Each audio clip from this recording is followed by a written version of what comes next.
اما بعد فاعوذ باللہ من الشیطان الرجیم بسم اللہ الرحمن الرحیم یا ایہا الذین آمنوا کتب علیکم الصیام کما کتب علی الذین من قبلکم لعلکم تتقون صدق اللہ مولانا العظیم وصدق رسولہ النبی الکریم الرؤوف الرحیم اللہم نور قلوبنا بالقرآن وزین اخلاقنا بالقرآن وادخلنا الجنة بالقرآن ونجنا من النار بالقرآن قال اللہ تعالی وتبارک فی شان حبیبہ مخبرا وآمرا ان اللہ وملائکتہ یصلون علی النبی یا ایہا الذین آمنوا صلوا علیہ وسلموا تسلیما الصلاۃ والسلام علیک یا رسول اللہ وعلی آلک واصحابک یا محبوب رب العالمین الصلاۃ والسلام علیک یا رسول اللہ وعلی آلک واصحابک یا محبوب رب العالمین۔ تمام حمد و ثنا، تعریف و توصیف اللہ جل مجدہ الکریم کی ذات بابرکات کے لیے جو خالق کائنات بھی ہے اور مالک شش جہات بھی۔ اللہ جل وعلا کی حمد و ثنا کے بعد رسول رحمت، شفیع معظم، نبی محتشم حضور ختمی المرتبت صلی اللہ علیہ وآلہ وسلم کے حضور ناز میں اپنی عقیدتوں، ارادتوں اور محبتوں کا خراج پیش کرنے کے بعد واجب الاحترام، ذوی الاحتشام، معزز مکرم محتشم سامعین، خواتین و حضرات، السلام علیکم ورحمۃ اللہ وبرکاتہ۔ اللہ کا شکر ہے ایک بار پھر مجھے اور آپ کو یہاں حاضر ہو کے درس قرآن کی مجلس میں بیٹھنا نصیب ہوا۔ موسم کے تغیر کے باوجود آپ لوگ جس محبت سے، جس پیار سے تشریف لائے، اس پر اللہ تعالی آپ کو جزائے خیر عطا کرے۔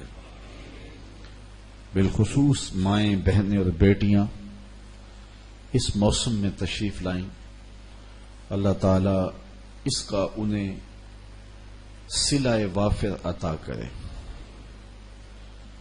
آنے والا موسم ماہ صیام رمضان المبارک کا ہے اور یہ وہ بابرکت مہینہ ہے جسے سید الشہور، مہینوں کا سردار کہا گیا ہے۔ اس مہینے میں اللہ کی رحمتیں بڑھ جاتی ہیں جو بندوں پہ اترتی ہیں، اس کی کرم نوازیاں بندوں کو نصیب ہوتی ہیں اور ان کے دامن گوہر مراد سے مالا مال ہوتے ہیں۔ خوش نصیب ہیں وہ لوگ جو بے چینی سے، شدت سے اس مہینے کا انتظار کرتے ہیں۔ جنت کی پورے 11 ماہ آرائش و زیبائش ہوتی رہتی ہے صرف ماہ صیام رمضان المبارک کے استقبال کے لیے۔ جنت سجتی رہتی ہے، گو وہ پہلے ہی آراستہ و پیراستہ ہے، لیکن اس مہینے کے لیے خاص طور پہ اہتمام کے ساتھ اس کو آراستہ کیا جاتا ہے کہ ماہ صیام جلوہ فراز ہونے والا ہے۔ اسی طرح جن لوگوں کے دل جنت ہیں وہ بھی پورا سال ماہ صیام کا انتظار کرتے رہتے کہ وہ گھڑیاں آئیں، وہ لمحے آئیں۔ فرمایا اگر میری امت کو پتہ چل جائے کہ ماہ صیام میں کیا ہے تو وہ آرزو کرے کہ پورا سال ہی ماہ صیام رہے۔ جو برکتیں، جو رحمتیں اس مہینے کے دامن میں رکھ دی گئی ہیں اور جو کرم نوازیاں انڈھیلی گئی ہیں اس ماہ نور میں۔ جو آیت کریمہ میں نے آپ کے سامنے تلاوت کی، اس میں ارشاد فرمایا گیا، اے ایمان والو، تمہارے اوپر روزے فرض کیے گئے جس طرح تم سے پہلوں پہ فرض کیے گئے تھے، تاکہ تم متقی بن جاؤ، تمہیں تقوی کا نور نصیب ہو۔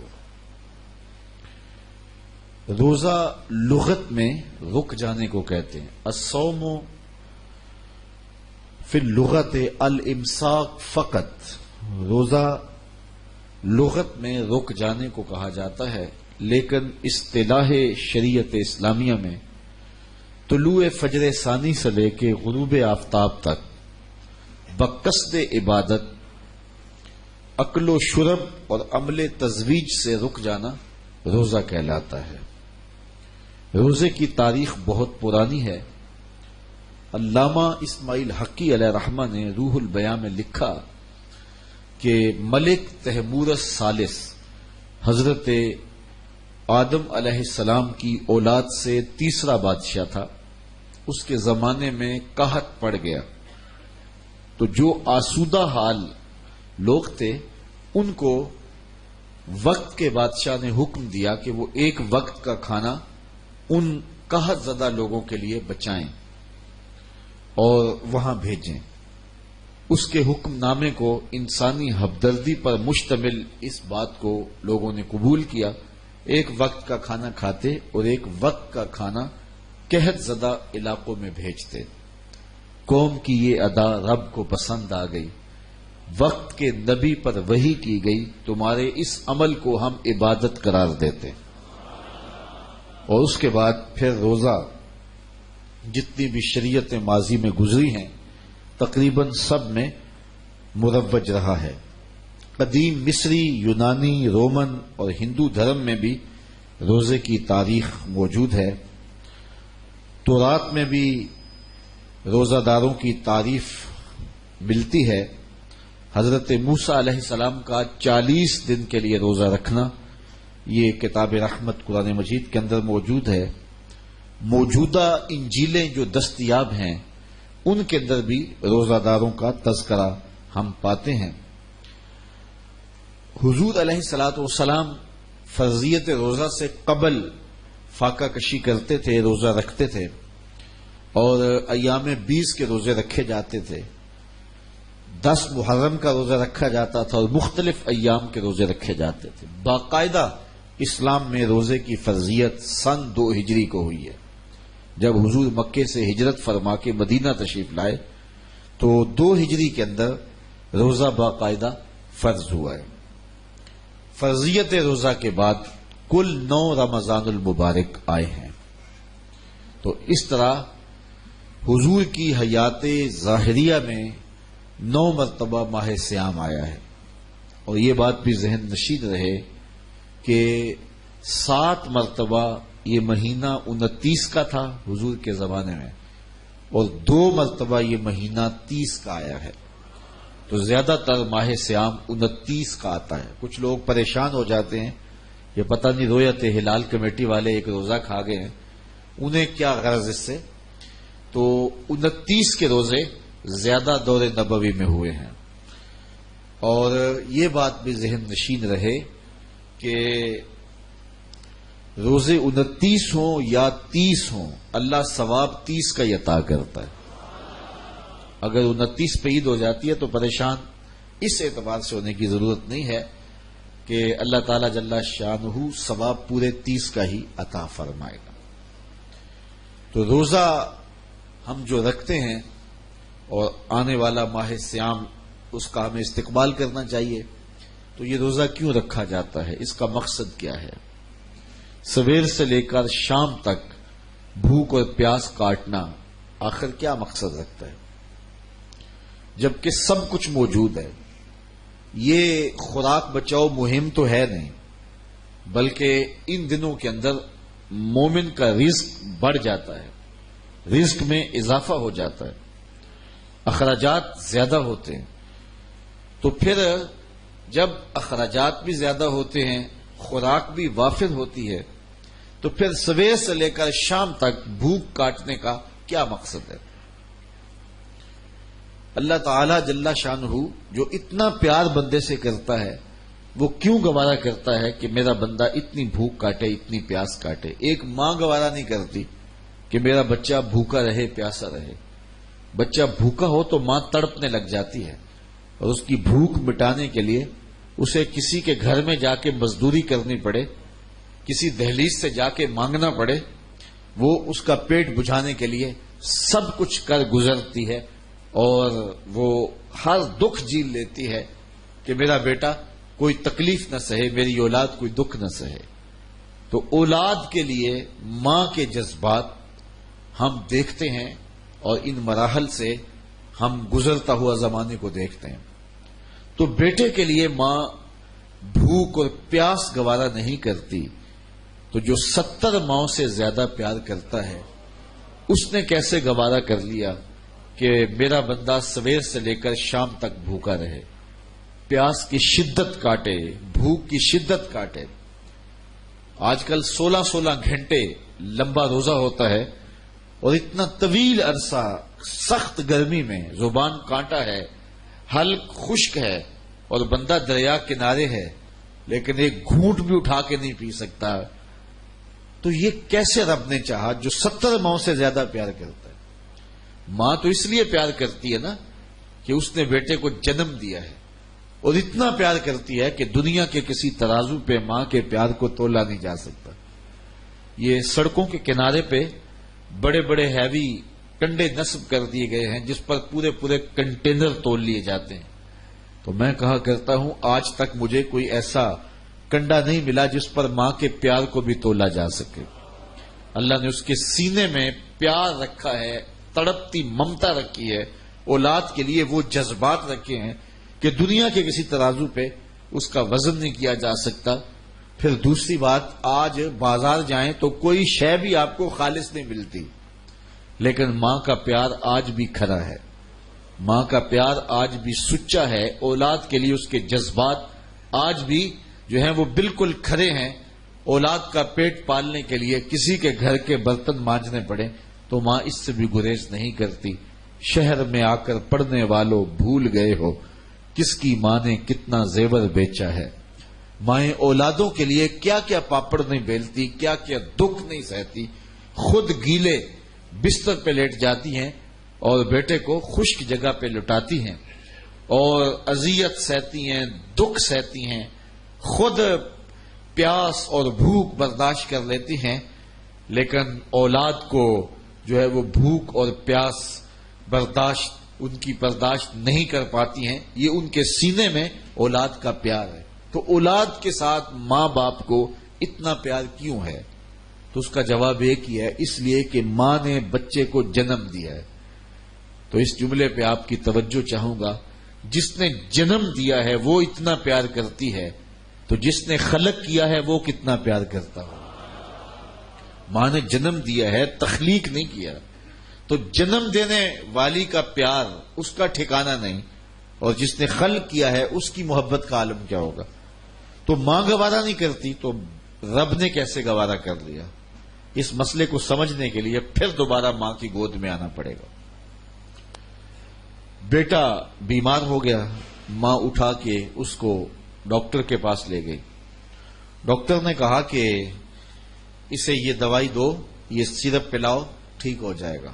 اب سیرپ کڑوا تھا، بچہ پیتا نہیں، ماں نے اس کو زبردستی لٹایا، اس کا منہ کھولا اور سختی سے اس کے منہ کے اندر کڑوے سیرپ کے چمچ انڈھیل رہی ہے۔ کیا ماں صفاق ہو گئی؟ ماں کا پیار چھن گیا؟ اس کی ممتا کہیں رخصت ہو گئی؟ وہ جو بیٹے کی آنکھ میں ایک آنسو بھی گوارا نہیں کرتی تھی، تڑپ جاتی تھی، بیٹا چیخ رہا ہے، رو رہا ہے، ماں زبردستی اس کا منہ پکڑ کے کڑوا سیرپ اس کے حلق میں ٹپکا رہی ہے، تو اس کا جواب یہ ہے کہ ماں صفاق نہیں ہوئی، ماں ظالم نہیں ہوئی، اس کی ممتا نہیں چھنی، بلکہ بیٹا نہیں جانتا، ماں جانتی ہے۔ یہ چند لمحوں کی کڑواہٹ ہے، چند گھڑیوں کی تکلیف ہے، اس کا نتیجہ شفا کی صورت میں برآمد ہوگا۔ ماں کی نظر اس تڑپنے پہ نہیں جو اس کا نتیجہ ہے، ماں کی نگاہیں اس پہ لگی ہوئی ہیں اور بیٹے کے پیار کی وجہ سے وقتی طور پہ اس کا یہ تڑپنا وہ گوارا کر دیتی ہے۔ جو 70 ماؤں سے زیادہ پیار کرتا ہے وہ جانتا ہے یہ چند لمحوں کی بھوک اور پیاس ہے، لیکن نتیجہ بڑا خوبصورت ہے، لعلکم تتقون، تقوی کا نور نصیب ہو جائے گا۔ یہ بھوک کاٹ لے گا، پیاس کاٹ لے گا تو اس کو تقوی مل جائے گا۔ اب سوال کھڑا ہوا کہ بھوک اور پیاس کاٹنے سے تقوی کیسے ملتا ہے؟ بھوک کاٹیں گے، پیاس کاٹیں گے تو تقوی ملے گا۔ تو اس بات کو سمجھنے کے لیے ایک مختصر تمہید سمجھنا ہوگی، اور وہ یہ ہے کہ ہمارے دو دشمن ہیں جو ہمیں جادہ مستقیم سے ہٹانے کے لیے دن رات کوشاں ہیں۔ ایک کا نام نفس ہے، دوسرے دشمن کا نام شیطان ہے۔ دونوں دشمن ہمیں جادہ حق سے ہٹانے کے لیے دن رات سرگرم عمل ہیں۔ اب دیکھیے وہ دو دشمن کون سے ہیں؟ ایک ہے نفس اور دوسرا دشمن ہے ہمارا شیطان۔ اب ان دونوں دشمنوں سے بڑا دشمن کون سا ہے؟ نفس بڑا دشمن ہے یا شیطان بڑا دشمن ہے؟ تو میں کہوں گا کہ جب شیطان بنا اور اس کو شیطان بنایا تو اس وقت کوئی دوسرا شیطان تو نہیں تھا جس نے شیطان کو شیطان بنایا، وہ نفس تھا جس نے شیطان کو شیطان بنایا۔ اندر سے اٹھا اور کہا آنا خیر منہ، میں بہتر ہوں۔ جب اللہ تعالیٰ نے کہا نا کہ میرے آدم کو سجدہ کر، تو شیطان کے اندر سے نفسانیت اٹھی اور اس نے کہا آنا خیر منہ، میں بہتر ہوں اس سے۔ خلقتنی من نار وخلقتہ من طین، مجھے تو نے آگ سے بنایا ہے اور اس کو تو نے مٹی سے بنایا ہے، آگ مٹی سے افضل ہے، افضل مفضول کو سجدہ کیوں کرے؟ تو اندر سے جو پھوٹا وہ نفس تھا جس نے کہا آنا خیر منہ، میں بہتر ہوں۔ تو یہ میں تھی، یہ نفس تھا جس نے شیطان کا بیڑا غرق کر دیا۔ ایک بزرگ تھے، ساری زندگی وہ زبان پر میں کا لفظ نہیں آنے دیتے تھے۔ وہ فرماتے تھے اسی لفظ نے شیطان کا بیڑا غرق کیا، تو یہ لفظ زبان پہ نہیں آنے دوں گا۔ جب کوئی بات کرنا ہوتی تو کسی اور لفظ سے تعبیر کرتے، اور انہوں نے اس بات کا التزام کیا کہ یہ لفظ زبان پہ نہ آئے۔ اچھا ایک شخص نے سنا تو اس نے کہا لو ان کی زبان پہ میں کیوں نہیں آتا، میں جاتا ہوں ان کی زبان پہ یہ لفظ آئے ہی آئے۔ اپنی ڈیوٹی ہوتی ہے نا، اپنا کام ہوتا ہے۔ تو بزرگوں کے پاس چلے گئے، وہ بیٹھے ہوئے تھے، نماز کا وقت قریب تھا۔ کہا حضرت ایک مسئلہ پوچھنے آیا ہوں۔ کہا پوچھئے۔ کہا کہ شیطان کو کس چیز نے برباد کیا تھا؟ کہ حضرت اب تو کہیں گے کہ میں نے اس کا بیڑا غرق کیا تھا، تو کہوں گا جیسے بھی لبوں پہ لفظ تو آ ہی گیا نا، لیکن وہ بھی بڑی بصیرت والے تھے، سمجھ گئے کہ اس کی نیت میں کھوٹ کیا ہے۔ اتقوا فراست المومن فإنہ ینظر بنور اللہ، مومن کی فراست قلبیہ سے ڈرا کرو، وہ اللہ کے دیے ہوئے نور سے دیکھ لیتا ہے۔ تو کہا کہ بیٹے رک جاؤ، نماز بالکل تیار ہے، نماز ہو جائے گی تو پھر اس موضوع پہ بات ہوتی ہے۔ خیر جماعت ہوئی، سلام پھرا تو حضرت خود ہی مخاطب ہوئے کہ کسی نے پوچھا تھا کہ شیطان کو کس چیز نے برباد کیا، جواب دینا چاہ رہا ہوں کس نے پوچھا تھا؟ جھٹ کھڑا ہوا میں نے، کہا اسی چیز نے اسے برباد کر دیا۔ تو یہ میں جو ہے یہ شیطان کو شیطان بنانے والی ہے، یہ نفس تگڑا ہے شیطان سے بھی، اور ہمیں بھی شیطان سے زیادہ نقصان پہنچانے والا ہمارا نفس ہوتا ہے۔ یہ ماہ سیام آتا ہے تو حدیث میں آتا ہے اذا جاء رمضان سلسلۃ الشیاطین، شیاطین جکڑ دیے جاتے ہیں، اور ہم دیکھتے ہیں کہ مسجدوں کے پھاٹک کھل جاتے ہیں، جہاں 1.5-2 صفیں ہوتی ہیں وہاں 5-5 6-6 صفیں ہو جاتی ہیں۔ تو سمجھ آ رہی ہوتی ہے کہ کوئی بندہ ہوا ہے، روکنے والا کوئی جکڑا ہوا ہے، اس لیے مسجدوں کے پھاٹک کھل گئے ہیں۔ لیکن اس کے باوجود بھی کم تولا جا رہا ہوتا ہے، کم ناپا جا رہا ہوتا ہے، نظر بھٹک رہی ہوتی ہے، خیال بہک رہے ہوتے ہیں، حسد بغض کینے پل رہے ہوتے ہیں۔ تو یہ سب کچھ کیوں ہے؟ اس لیے کہ نفس موجود ہے۔ تو جو نیکی کا ماحول پیدا ہوتا ہے وہ شیطان کے بندنے سے ہوتا ہے، اور جو برائیاں پھر بھی موجود رہتی ہیں وہ نفس کے موجود ہونے سے موجود ہوتی ہیں۔ اس لیے ہمیں ان دو دشمنوں کا مقابلہ کرنا ہے۔ ماہ سیام میں آسانی یہ ہوتی ہے کہ ہمارا ایک دشمن بند گیا، اب مقابلہ 1 to 1 ہو گیا، مقابلہ آسان ہو گیا۔ صرف نفس کا ہم مقابلہ کر لیں تو پھر شیطان چھوٹ کر بھی ہمارا کچھ نہیں کر سکتا، اس لیے کہ اصل شیطان کو راستہ ہی نفس دیتا ہے. یہ نفس اندر کا دشمن ہے اور شیطان باہر کا دشمن ہے، اور جب تک اندر والا ساتھ نہ دے تو باہر والا کچھ نہیں کر سکتا. ہمارے دیہاتوں میں چوری ہو جائے تو بوڑھے بزرگ لوگ بیٹھتے ہیں کہ چور کہاں سے آیا، تو ایک نقطے پہ سارے متفق ہوتے ہیں کہ جو بھی ہے کوئی گھر کا بھیتی ضرور ہے، کوئی اندر کا بندہ ضرور ہے. تو اگر اندر کا کوئی بستی کا بندہ موجود نہ ہو تو باہر سے آنے والا حملہ آور کچھ نہیں کر سکتا جب تک اندر سے غدار نہ ملے. تو یہ نفس اندر سے ساتھ دیتا ہے تو شیطان آ کے حملہ آور ہوتا ہے. نفس پلیت پلیت چا کیتا اسی اصل پلیت تا نہ سے. یہ نفس بیڑا غرق کرتا ہے اور یہی بہت بڑا دشمن ہے اور یہی جادہ مستقیم سے ہٹا دیتا ہے. اس لیے ماہ سیام میں اللہ تعالیٰ کی یہ کرم نوازی ہوتی ہے کہ ہمارا ایک دشمن بند گیا، مقابلہ صرف رہ گیا نفس سے. اگر نفس کو قابو میں کر لیں تو شیطان چھٹ کے بھی ہمارا کچھ بگاڑ نہیں سکتا. تو یہ آنے والا موسم ہمارے لیے ایک آئیڈیل موسم ہوتا ہے کہ ہم اپنے نفس کا مقابلہ کریں. اب نفس کا مقابلہ کیسے کریں گے؟ حضرت شیخ فرید الدین عطار علیہ رحمہ نفس کے مقابلے کا طریقہ بتاتے ہیں. کیونکہ جس شعبے میں کام کرنا اس شعبے کے ایکسپرٹ سے پوچھیں گے نا کہ یہ ہم نے کیسے کرنا ہے. تو شیخ فرید الدین وہ فرید الدین کہ علامہ اقبال جسے روحانی مرشد مانتے ہیں، رومی علیہ رحمہ، وہ شیخ فرید الدین کے بارے میں بولتے ہیں ہفت شہر عشق را عطار گشت ماں ہنوز اندر خمیں یا کوچ عام. عشق کے ساتوں شہر فرید الدین عطار گھوم چکا ہے اور میں پہلے شہر کی پہلی گلی کے کونے پہ کھڑا ہوں. وہ فرید الدین عطار فرماتے ہیں نفس نتواں کشت الا باسے چیز بات گوئم یادگیرش اے عزیز. نفس نہیں مرتا لیکن 3 اسلحے ہوں تیرے پاس تو یہ ٹھہر بھی نہیں سکتا. وہ 3 اسلحے کون سے ہیں جس سے نفس کو مارا جا سکتا ہے؟ فرمایا خنجر خاموشی و شمشیر جو نیزائے تنہائی و ترک ہجو. خاموشی کا خنجر، بھوک کی تلوار اور تنہائی کا نیزہ. یہ 3 اسلحے اگر تیرے پاس ہوں تو پھر نفس قابو چڑھ جائے تو پھر وہ بچ نہیں سکتا. تو ماہ سیام میں بھوک سے نفس کشی کی مشق کرائی جاتی ہے. خواہشات دبتی ہیں بھوک سے. رسول کریم نے فرمایا یا معاشر الشباب من استطاع منکم الباء فلیتزوج فانہ اغض للبصر واحسن للفرج فمن لم یستطع فعلیہ بالصوم فانہ لہ وجاء. اے جوانوں کے گروہ، تم میں سے جو نکاح کرنے کی طاقت رکھتا ہے وہ دیر نہ کرے، جلدی نکاح کر لے. اور اگر کوئی نکاح کرنے کی فی الحال مالی استطاعت نہیں رکھتا تو وہ کثرت کے ساتھ روزے رکھے، اس لیے کہ روزے شہوات کو توڑتے. تو نفس کشی کا بہترین ذریعہ جو ہے وہ بھوک ہے، خاموشی ہے اور تنہائی ہے. یہ 3 چیزیں نفس کو مارتی ہیں.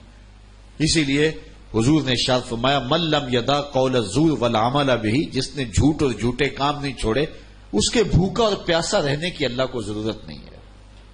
تو وہ تنہائی اختیار کرے، وہ تلاوت کلام مجید کی کثرت کرے، وہ تقویت دے اپنی روح کو، اپنے باطن کو، اور نفس کو کمزور کرے.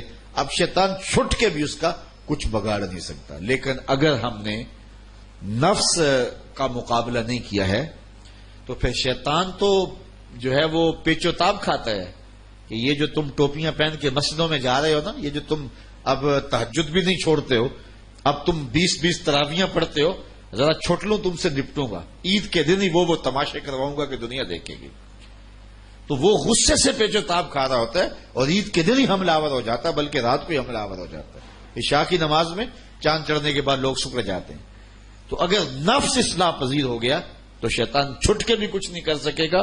اور اگر نفس کی طرف ہم نے توجہ نہ کی تو وہ چاند رات ہی ہمارا سب کچھ لوٹ لے گا. جتنے جرائم چاند رات میں ہوتے ہیں، جتنی جیبیں چاند رات میں کٹتی ہیں، جتنی بد نظریاں اور بد نگاہیاں چاند رات میں ہوتی ہیں تو اتنے پورے سال نہیں ہوتی ہیں. تو وہ بدلہ لیتا ہے، وہ غصے سے پیچ و تاب جکڑا ہوا کھا رہا ہوتا ہے، میں چھوٹ لوں تمہارے ساتھ نپٹوں گا. اور پھر وہ متحرک اور فعال ہو کے انسانوں کی زندگی کی کمائی لوٹتا ہے اور ان کو پھر وہیں لا کے کھڑا کر دیتا ہے. اللہ تعالیٰ نے قرآن مجید میں اس عورت کی مثال بیان کی کہ جو ساری رات سود کاٹتی رہتی ہے اور سود کاٹنے کے بعد شام کو سارا کاتا ہوا توڑ کے پھر ریزہ ریزہ کر دیتی ہے. کہا تم بھی اس عورت کی طرح نہ ہو جانا. ہر سال ماہ سیام آتا ہے، تراویاں، سحریاں، افطاریاں، بھوک پیاس کی شدتیں، تلاوت کلام مجید، لیکن نفس کشی کی طرف توجہ نہیں ہوتی ہے. تو مہینہ گزرنے کے بعد جہاں ہم ماہ سیام سے پہلے کھڑے ہوتے ہیں وہیں ہم دوبارہ کھڑے ہو جاتے ہیں آ کے. تو اس پر ہمیں غور کرنا چاہیے. اللہ نے زندگی میں ایک مرتبہ میں پھر موقع اس ماہ نور کا دیا ہے، ماہ سیام کا دیا ہے. تو اس ڈھب سے، اس طریقے سے گزاریں کہ ماہ سیام گزرنے کے بعد ہمارا اندر ستھرا ہو چکا ہو، نفس ہمارے قبضے میں آ چکا ہو، باطن کی صفائی ہو چکی ہو، من کے اندر جو ہے وہ چراغاں ہو چکا ہو، اور ہم بدلے بدلے ہوں، ہم جو ہے وہ نور نور ہوں، ہم روشن روشن ہوں، ہم اجلے اجلے ہوں، ہمارے زنگ اتر چکے ہوں اور معرفت کا رنگ چڑھ چکا ہو. یہ تب ہے کہ اگر ہم اپنے نفس کو مارنے کی کوشش کریں گے. حضور نبی رحمت صلی اللہ علیہ وسلم کے کچھ فرامین سن لیجئے. ارشاد فرمایا، حضرت ابو ہریرہ رضی اللہ تعالیٰ عنہ سے مروی ہے، اذا دخل رمضان فتحت ابواب السماء وفی روایت فتحت ابواب الجنہ وغلقت ابواب جہنم وسلسلت الشیاطین وفی روایت فتحت ابواب الرحمہ. حضور نے ارشاد فرمایا جب ماہ سیام آتا ہے تو آسمان کے دروازے کھول دیے جاتے ہیں، اور ایک روایت میں ہے کہ جنت کے دروازے کھول دیے جاتے ہیں اور جہنم کے دروازے بند کر دیے جاتے ہیں اور شیاطین جکڑ دیے جاتے ہیں. اور ایک روایت کے لفظ یہ ہیں فتحت ابواب الرحمہ، اللہ رحمت کے دروازے کشادہ کر دیتا ہے. حضرت سہل بن سعد رضی اللہ تعالیٰ عنہ روایت کرتے ہیں، قال قال رسول اللہ صلی اللہ علیہ وسلم فی الجنت ثمانیۃ ابواب منہا باب یسمى الریان لا يدخلہ الا الصائمون. حضور نے ارشاد فرمایا جنت میں 8 دروازے ہیں، ان میں سے ایک باب کا نام باب ریان ہے جو صرف روزہ داروں کے لیے مخصوص ہے، اس سے صرف روزہ دار ہی داخل ہوں گے. حضرت ابو ہریرہ رضی اللہ تعالیٰ عنہ سے مروی حضور کا یہ فرمان بھی سنیے جو صحیح بخاری مسلم میں ہے، من صام رمضان ایمانا و احتسابا غفر له ما تقدم من ذنبہ. جو محاسبہ نفس کے ساتھ، جو ابھی میں نے عرض کیا، اور ایمان کے ساتھ روزے رکھتا ہے، اللہ تعالیٰ اس کے پچھلے سارے گناہ معاف فرما دیتا، اس کے دامن پہ گناہ کا ایک دھبا بھی باقی نہیں رہتا. یہ کرم نوازیاں ہیں. حضور علیہ الصلوۃ والسلام ماہ سیام سے قبل خطبہ دیا کرتے تھے صحابہ کو، اور ماہ سیام کا استقبالیہ خطبہ دے کے ان کو ماہ سیام کو کیسے گزارنا ہے اس کی تعلیم دیا کرتے تھے. آج یہ خطبہ جو حضور نے ارشاد فرمایا وہ آپ کے سامنے رکھوں. حضرت سلمان فارسی رضی اللہ تعالی عنہ سے مروی ہے. ویسے تو یہ 29 رمضان کا خطبہ ہے، 29 شعبان کا خطبہ ہے. حضور 29 شعبان کو دیا، اور میں اپنے وہاں 29 شعبان کو یہ خطبہ لوگوں کو سنایا کرتا ہوں، لیکن آج 29 شعبان تو نہیں ہے، اور چونکہ 29 شعبان کو میں دستیاب نہیں ہوں گا آپ کو، اس لیے وہ تھوڑا سا پہلے سنا دیتا ہوں. خطبہ سنانے کی اور سننے کی سنت ادا ہو جائے گی، لیکن وہ خاص دن کی سنت جو ہے وہ ادا نہیں ہو سکے گی. چلو یہ سی ڈی بن گئی تو آپ اس دن جو ہے وہ سن سکتے ہیں. حضرت سلمان فارسی فرماتے ہیں قال خطبنا رسول اللہ صلی اللہ علیہ وسلم فی آخر یوم من شعبان. حضور علیہ السلام نے شعبان کی آخری تاریخ کو ہمیں خطبہ ارشاد فرمایا. کیسا منظر ہوگا کہ مسجد نبوی کا ماحول ہوگا، کھجور کی بنی ہوئی چٹائیاں بچھی ہوں گی اور ممبر پہ آمنہ کا لال جلوہ فراز ہوگا، اور سامعین کے اندر ابو ذر غفاری بیٹھے ہوں گے، بلال حبشی بیٹھے ہوں گے، عثمان غنی بیٹھے ہوں گے، حضرت ابو بکر و عمر بیٹھے ہوں گے، مولا کائنات بیٹھے ہوں گے، حضرت کعب بیٹھے ہوں گے.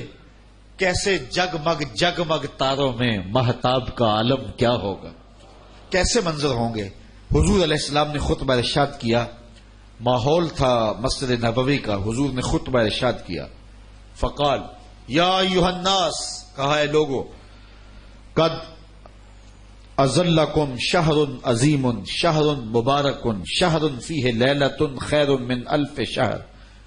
حضور نے ارشاد فرمایا لوگو، تمہارے اوپر ایک مہینہ جلوہ فراز ہو رہا ہے جو بہت بڑا مہینہ ہے، بڑا عظیم مہینہ ہے، جو مبارک مہینہ ہے. وہ ایسا مہینہ ہے جس کے دامن میں ایک رات ایسی ہے جو 1000 مہینے سے بہتر ہے. جعل اللہ صیامہ فریدہ، اللہ نے اس مہینے کے روزے کو فرض بنایا. وقیام لیلۃ تطوعا، اور اس کی رات کے قیام کو نفل بنایا.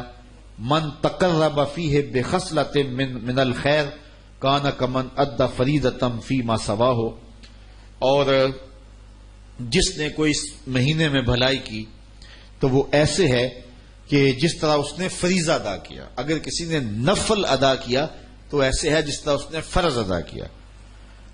ومن ادى فریضۃ فیہ کان کمن ادى 70 فریضۃ فیما سواہ، اور جس نے اس مہینے میں ایک فرض ادا کیا اللہ تعالیٰ اس کو 70 فرضوں کا ثواب عطا. وہ ایسا جس طرح اس نے 70 فرائض ادا کیے.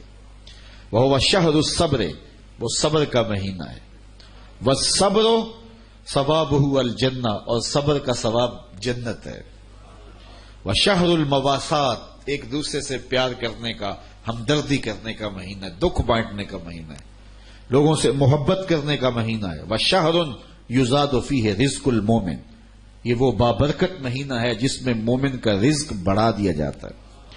من فطر فیہ صائمہ، جس نے اس مہینے کے اندر افطار کروایا کسی شخص کو، روزہ دار کو، کان لہ مغفرۃ لذنوبہ، اللہ تعالیٰ اس کے گناہ معاف فرما دے گا اور اس کو جہنم کی آگ سے آزاد کر دے گا. وکان لہ مثل اجرہ، اور روزہ رکھنے والے کو جتنا اجر ملا روزہ افطار کروانے والے کو بھی اتنا ہی اجر دیا جائے گا. من غیر ان ینتقص من اجرہ شیئا، روزہ رکھنے والے کے اجر میں کسی کمی کے بغیر، اس کے اجر میں بھی کوئی کمی نہیں ہوگی، اور روزہ افطار کرانے والوں کو بھی پورا پورا اجر دے دیا جائے.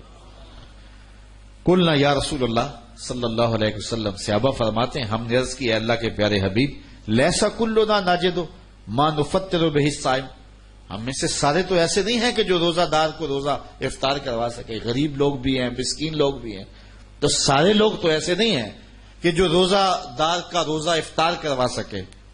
تو حضور نے کیا ارشاد فرمایا، سنیے. فقال رسول اللہ صلی اللہ علیہ وسلم یؤتی اللہ ھذا الثواب، اللہ تعالیٰ یہ روزہ افطار کروانے کا ثواب عطا کرتا ہے. من فطر صائمن، جو کسی کو افطار کروائے، علی مذقۃ لبن، دودھ کے ایک گھونٹ سے، او تمرۃ، یا ایک کھجور سے، او شربۃ من ماء، یا پانی کے ایک گھونٹ سے. لازمی نہیں ہے کہ بہت سموسے پکوڑے بہت کچھ پڑے ہوئے ہوں اور بڑی فرنیاں شرنیاں ہوں، نہیں، اگر صرف ایک گھونٹ پانی کا پلا دیا، ایک لسی کا گھونٹ پلا دیا، ایک کھجور کھلا دی، تو حضور نے ارشاد فرمایا اللہ اس کو بھی پورا روزہ افطار کرنے کا ثواب عطا فرمائے. اور آگے فرمایا واشبع صائمن، اور جس نے شراب ہو کے کھلایا، اس کو صحیح پوری فل افطاری کروائی، تو اس کا اجر کیا، سقاہ اللہ من حوضی شربۃ لا یظمأ حتی یدخل الجنہ، حضور فرمایا اللہ اس کو حوض کوثر سے جام پلائے گا یہاں تک کہ وہ جنت میں داخل ہو جائے گا، اور جنت میں داخل ہونے تک 50,000 سال کا دن ہوگا، اس کو دوبارہ پیاس بھی نہیں لگے گی. جب جام کوثر مل گیا، جس نے ایک گھونٹ میں پی لیا، اس کو پھر پورا حشر کا دن پیاس نہیں لگے گی. وَهُوَ شَهْرٌ أَوَّلُهُ رَحْمَةٌ، فرمایا یہ وہ مہینہ ہے جس کا پہلا عشرہ رحمت ہے. وَأَوْسَطُهُ مَغْفِرَةٌ، اور جس کا درمیان والا حصہ مغفرت ہے. وَآخِرُهُ عِتْقٌ مِّنَ النَّارِ، اور آخری عشرہ جہنم سے آزادی کا پروانہ ہے. اور آگے ارشاد فرمایا وَمَنْ خَفَّفَ عَنْ مَمْلُوكِهِ فِيهِ، جس نے اپنے مزدور کو، اپنے غلام کو، اپنے ملازم کو، اپنے ماتحت کو آسانی دی، تخفیف دی، نرمی کی، اس سے تھوڑا کام لیا، غفر اللہ لہو وآتقہ من النار، اللہ اس کے گناہ بھی بخش دے گا اور اس کو جہنم کی آگ سے آزادی بھی عطا فرمائے.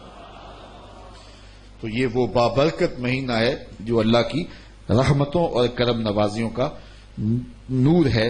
حضور علیہ الصلوۃ والسلام نے ارشاد فرمایا لکل شیء زکات و زکات الجسد الصوم، ہر شے کی ایک زکات ہوتی ہے، مال کی زکات بھی ہے، پھل کی زکات بھی ہے، فصل کا عشر بھی ہے، ہر شے کی زکات ہوتی ہے، جسم کی زکات روزہ ہے.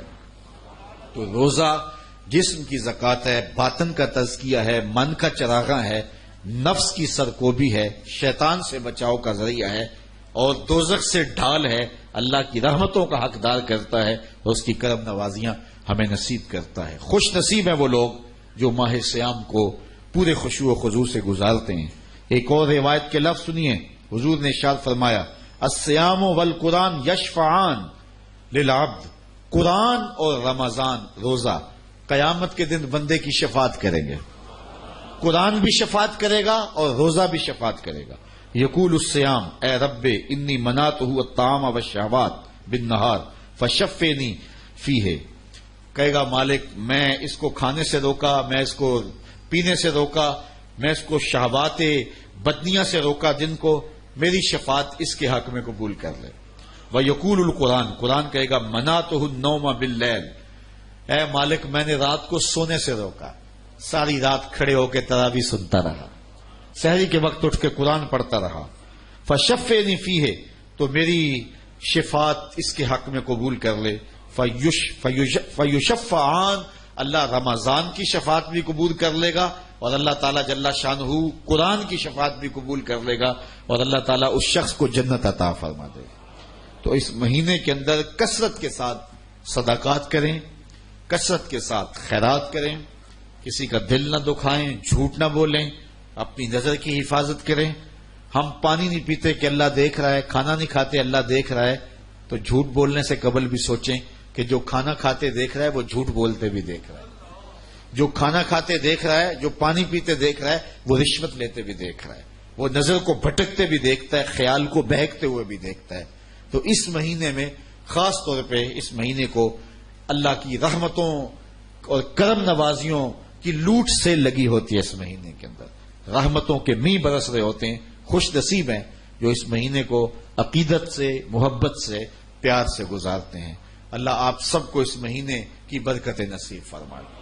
پچھلے ماہ حاضر نہ ہو سکا تو اس کا سبب تھکن تھی، تو یقیناً مجھے آپ سے معذرت بھی کرنا ہے، اور دوسری آج میں حاضر ہوا تو چونکہ بارش کی شدت تھی اور لوگ بہت سے تھوڑے بیٹھے ہوئے تھے، تو ہمارے جو ادارۃ المصطفیٰ کے مبلغ ہیں علامہ خالد مصطفی صاحب بڑے پریشان تھے، لیکن میں نے پوری ہمت کے ساتھ اور پوری کوشش کے ساتھ اسی جذبے کے ساتھ گفتگو کی ہے۔ خیر لوگ بھی بعد میں جڑ گئے، تو یہ ایک پریشانی فطری ہوتی ہے، لیکن وہ ایک زمانہ تھا کہ ہمارے وہ گجرانوالہ میں ایک بہت بڑا اجتماع ہم نے ارینج کیا، تو بارش ہو گئی تو کچھ لوگ بہت زیادہ افسردہ ہوئے، تو میں نے ان کو کہا کہ اللہ تعالیٰ رب العالمین ہے، صرف آپ کا رب نہیں سب کا ہی رب ہے، تو ہو سکتا ہے کسی شخص کو خوشی بھی ہوئی ہو، تو اس لیے پریشان ہونے کی ضرورت نہیں ہے۔ اللہ تعالیٰ اپنی رحمتیں اپنے بندوں پہ نازل کرتا ہے اور اس طرح بھی بندوں کا امتحان ہوتا ہے۔ تو یہ آج کا اجتماع اللہ کی توفیق سے اختتام کو پہنچا۔ میں آپ کی دعاؤں کے ساتھ یہ اعلان کرتا ہوں کہ انشاءاللہ ماہ سیام میں اللہ نے چاہا تو حسب سابق امسال بھی 5 روزہ درس قرآن ہوگا، جس کا باہر انہوں نے وقت دیا ہے۔ امید ہے کہ اسی وقت پہ، چونکہ میرا ایک جو ہے وہ سفر ہے، اس وجہ سے شاید کوئی 2-4 دن آگے پیچھے ہو، لیکن غالب گمان یہی ہے کہ انشاءاللہ العزیز اسی ڈیٹ پہ 5 روزہ درس قرآن ہوگا، اور مختلف عنوانات سے آپ روزانہ آ کے سنیں گے۔ پچھلے سال جس شوق و محبت کے ساتھ آپ تشریف لائے، میری مائیں بہنیں بیٹیاں آتی رہیں، اللہ سب کو جزائے خیر عطا فرمائے۔ ایک توجہ میں نے آپ کی دلانی تھی، خاص طور پہ وہ آج تک میں نے آپ کو دلائی تو نہیں، لیکن وہ اس لیے دلا رہا ہوں کہ آپ محروم نہ رہ جائیں۔ مرکز مصطفیٰ کی تعمیر کا سلسلہ الحمدللہ جاری ہے، اور اب وہ آخری مراحل میں داخل ہو گیا ہے، اس لیے میں اس آخری مرحلے میں آپ کو بھی شامل کرنا چاہ رہا ہوں۔ ادارۃ المصطفیٰ میں جو خواتین کا شعبہ ہے وہ سیدہ آمنہ سلام اللہ علیہا کے نام نامی سے معنون ہے، اور میری جب والدہ ماجدہ کا 2006 کو انتقال ہوا تھا تو میری آرزو یہ تھی کہ سب کچھ بھی لٹا دیں تو ماں باپ کا حق ادا نہیں ہوتا، اور بڑے عجیب سے جذبات تھے۔ تو میں نے سوچا کہ میں اپنی والدہ کے ایصال ثواب کے لیے کچھ کروں، لیکن میں اپنے آپ کو مالی طور پہ اس قابل نہیں پاتا تھا کہ میں ان کے لیے کچھ کر سکوں۔ لیکن میں نے یہ اللہ کی بارگاہ میں عرض کی کہ مالک، میری زندگی کا ایک درس بھی اگر تجھے قبول ہے تو وہ اس کا ثواب میں اپنی ماں کے نام کرتا ہوں۔ لیکن یہ تشنگی پھر بھی تھی کہ مجھے اپنی والدہ کے لیے کوئی ایسا کام کرنا چاہیے جو صدقہ جاریہ کے طور پہ موجود ہو۔ خیر، وقت گزرتا گیا تو پھر میں نے سوچا کہ میں تو مالی طور پہ مستحکم نہیں ہو سکا، کوئی کاروبار ہی میں نے نہیں کیا، نہ میرے پاس فرصت ہے، اور دین کو میں نے کاروبار بنایا نہیں، اور یہ میرا رب سے عہد ہے کہ میں اس کو کاروبار بنانا نہیں، تو اس لیے میں تو کر نہیں سکتا۔ تو یہ جو تبلیغ دین ہے اس کا ثواب میری ماں کو پہنچتا رہے گا، تو کچھ تھوڑے پیسے جوڑ کے میں اپنی ماں کے لیے کچھ نہ کچھ تو کروں۔ تو پھر میں نے سوچا کہ میں لوگوں سے فنڈ کیوں مانگوں، تو میں ایسا کرتا ہوں کہ حضور کی ماں کے نام سے کچھ کروں، اور پھر حضور کی والدہ کے قدموں میں اپنی ماں کو بٹھاؤں، تو حضور کی ماں کے صدقے سے اللہ میری ماں کی بھی مغفرت کرے۔ تو میں کثرت سے ایک دعا مانگتا تھا، اللہم اغفر لأمی بحرمت ام نبی کا، اے اللہ اپنے نبی کی ماں کا صدقہ میری ماں کی مغفرت فرما دے۔ تو اللہ تعالیٰ جل شانہ نے مجھے ایک ترتیب دی، اور اس میں ایک اچھے کار خیر میں اللہ تعالیٰ نے میرا حصہ شامل کر دیا، اور اسی کی دعوت میں آپ کو دینے آیا۔ اور وہ یہ کہ میں نے یہ پلاننگ کی ہے کہ سیدہ آمنہ کے نام کا وہ سلسلہ جو الکلیۃ المصطفیہ للبنات ہے، ان کے ایصال ثواب کے لیے کیا جائے، اور وہ اس میں ہم نے وہ 2.5 کروڑ روپے پر مشتمل وہ منصوبہ ہے، اور اس میں ہم نے یہ ایصال ثواب کیا ہے حضرت آمنہ سلام اللہ علیہا کے، اور ان کی وساطت سے 100 مائیں اس میں شامل ہوں گی، 100 ماؤں کے ایصال ثواب کے لیے ہوگا۔ اور اس طرح ہم نے ایک کمرہ وہاں ڈیزائن کیا ہے۔ ویسے تو وہ پورا جو ہال ہے وہ تقریباً 32,000 اسکوائر فٹ پر مشتمل ہے، جس میں کم از کم 1,000 بچیاں جو ہے وہ تعلیم کے زیور سے آراستہ ہو رہی ہوں گی۔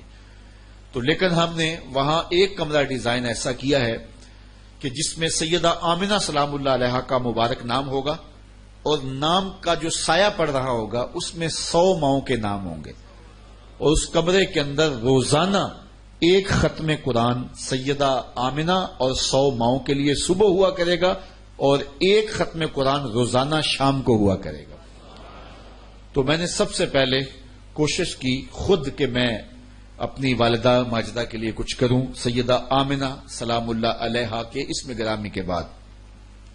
تو میں نے اعلان کیا، دوستوں میں اظہار کیا، تو سیدہ آمنہ کے ایصال ثواب کے لیے ایک شخص نے اللہ اسے جزائے خیر دے 50 لاکھ روپیہ پیش کیا، تو باقی 2 کروڑ روپیہ رہ گیا، تو 100 ماؤں کے حصے میں 2 لاکھ روپیہ آتا ہے، جو سیدہ آمنہ سلام اللہ علیہا ام رسول کے قدموں میں بیٹھیں گی۔ تو میں نے اس پیر کو اعلان کیا تو 17 تک جو ہے وہ تعداد پہنچ گئی۔ تو آپ میں سے اگر کوئی شخص اپنی والدہ ماجدہ کے ایصال ثواب کے لیے وہ بقید حیات ہے یا وہ اس دار فانی سے انتقال کر گئی ہے، تو 2 لاکھ روپیہ دے کر کے وہ اس منصوبے کے اندر اپنا نام لکھوا سکتا ہے۔ دوسری بات کہ جو ہمارا گراؤنڈ فلور ہے اس میں 24 کمرے بننے ہیں، اور ایک کمرے کی لاگت جو ہے بما اس کی جو الیکٹرانک کا وہاں جو انتظام ہے اس کے بما وہ تقریباً 2,32,000 روپے جو ہے وہ اس پہ خرچ آئے گا۔ تو اس حوالے سے کوئی اپنے والد کے لیے کرنا چاہے تو وہاں 24 لوگوں کی گنجائش ہے، اور اگر کوئی اپنی والدہ کے لیے کرنا چاہے تو چونکہ 17 نام ہو گئے ہیں تو باقی ناموں کی وہاں جو ہے وہ گنجائش موجود ہے۔ ایصال ثواب کے لیے اگر آپ میں سے کوئی شامل ہونا چاہے تو وہ ہمیں اپنا نام دے دے، تاکہ ایسا بھی ہو سکتا ہے کہ ایک ماں کے 5 4 6 بیٹے ہیں تو وہ مل کر کے اپنی والدہ کے لیے ایصال ثواب کر سکتے ہیں۔ یہ پچھلے دن ایک دوست میرے پاس آئے، انہوں نے کہا کہ میرے باقی بھائی اور بہنیں تو غریب ہیں، میں خود ہی 2 لاکھ پیش کروں گا۔ تو میں نے اس کو کہا کہ آپ ان کو شامل ضرور کر لیں، چاہے 100 روپیہ ان سے لیں، تاکہ جو ہے وہ اس کار خیر میں ان کی محبتیں اور ان کا پیار بھی شامل ہو جائے۔ تو اللہ تعالیٰ جل شانہ آپ میں سے اگر کسی کو جزا دی ہے آپ میں سے کوئی اہل خیر ہے اور اپنی والدہ کے لیے کرنا چاہے تو وہ بعد میں یا بھی علامہ خالد صاحب سے رابطہ کر لے، تو ہم باقاعدہ آپ کو بتائیں گے کہ وہ 1 2 3 ماہ کے اندر اندر وہ قسط کے ساتھ بھی ادا کرنا ہوگا۔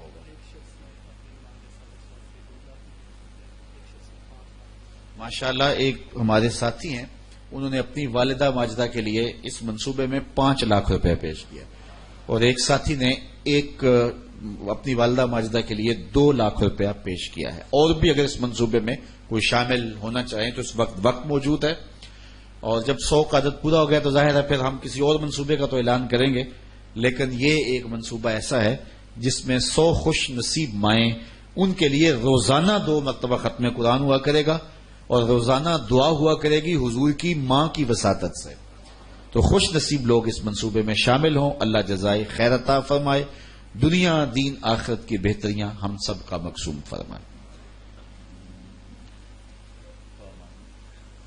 الحمد للہ رب العالمین والصلاة والسلام علی اشرف الانبیاء والمرسلین۔ میرے مالک اٹھے ہوئے ہاتھ پھیلی ہوئی جھولیاں رحمات سے بھر دے، من میں چراغاں کر دے، باطن میں روشنیاں ڈال دے، ظاہر باطن کی پاکیزگیاں دے دے، خیالوں کی طہارت دے دے، اٹھے ہوئے ہاتھ خالی نہ رہیں، پھیلی ہوئی جھولیاں رحمات سے بھر دی جائیں۔ محبوب کی غلامی میں زندگی، اسی میں موت عطا فرما، نفس اور شیطان کی شر سے ہمیں محفوظ فرما، اپنی یادوں کے سائے عطا کر دے، محبوب کی غلامی عطا کر دے۔ آنے والا موسم ماہ سیام ہمارے لیے بے پناہ رحمتوں کے حصول کا ذریعہ بنا دے۔ ہم اس موسم نور میں اپنے من کے روگ اور اپنے باطن کی غلاظتیں دور کر کے ایک ستھرے اور پاکیزہ مسلمان بن سکے۔ نفس اور شیطان کی شرور سے ہمیں محفوظ فرمانا، اور اپنا خاص کرم فضل ایک ایک لمحہ ہم سب کا مقسوم کر دینا۔ اٹھے ہوئے ہاتھ خالی نہ رہیں، پھیلی ہوئی جھولیاں رحمات سے بھر دی جائیں۔ وصلی اللہ تعالی علی النبی الامین وعلی آلہ واصحابہ اجمعین برحمتک یا